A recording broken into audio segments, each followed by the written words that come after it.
My youngest at the time was 6 months. The other one was a little over a year. And Ricky and Alyssa were 5 and 6. It was October 8th, 2013. My kids were removed for domestic violence and drug addiction, and they were placed into foster care. I basically was told by a police officer, your kids are being removed. You should have thought about them then, instead of worrying about them right now when they're being removed. And they were taken from me. A couple weeks later, I was able to see my kids at the visitation center. It was an hour a week. It was very hard, very hard.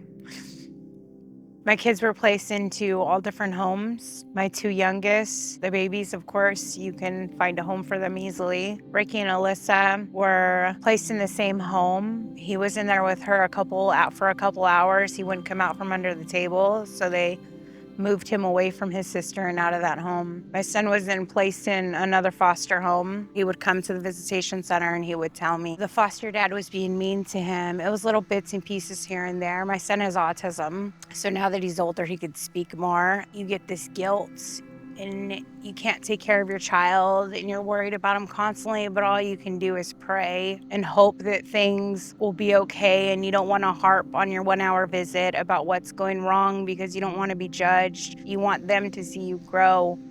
Months later, my daughter was moved into my father's house. I packed up all my stuff. They took me in a car and I showed up to his house.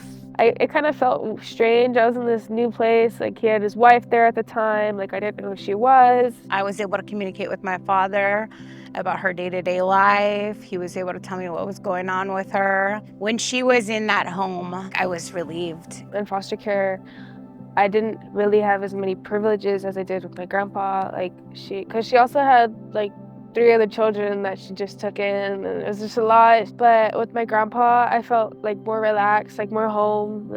I was able to talk more freely with my mom and with all my family members. I got to talk to my siblings, because when I was in foster care, I didn't get to talk to them except for when we had visitations. I felt more really a lot more free. He was a huge support system to me in my recovery. And in the meantime, I didn't know anything about what my other kids were doing when they would leave my care after that 1-hour visit. It's an overwhelming feeling of you're not worried, I think any parent would, understand your kids are taken from you and you don't know what or who or where or when. Having my kids go to strangers' homes, it's horrible.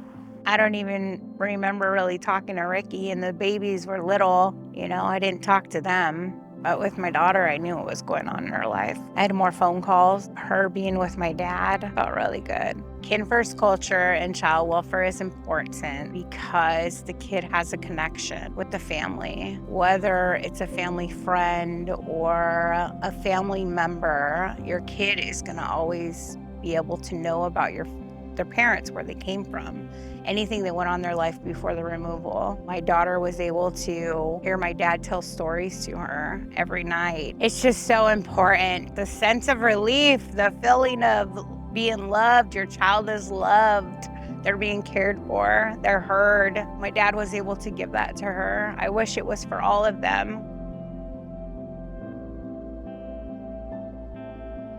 He was the nicest person I've ever met in my life. I could trust him. I felt like someone was always hugging me. I just always felt loved.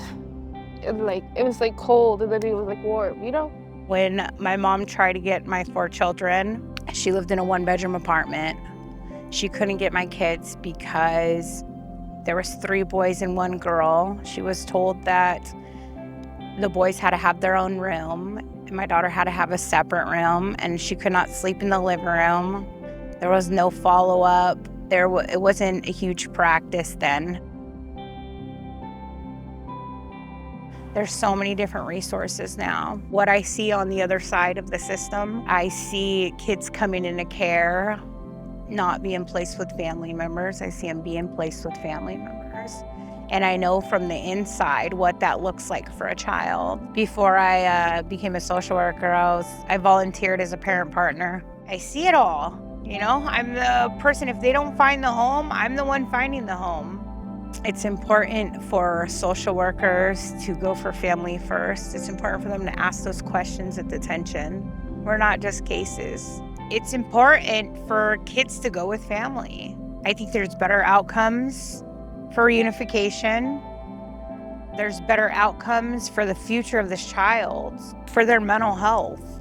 Even if they don't get back with their parent, they're still going to know where they came from. It's going to be talked about. They're going to have roots. They're going to feel like they still belong.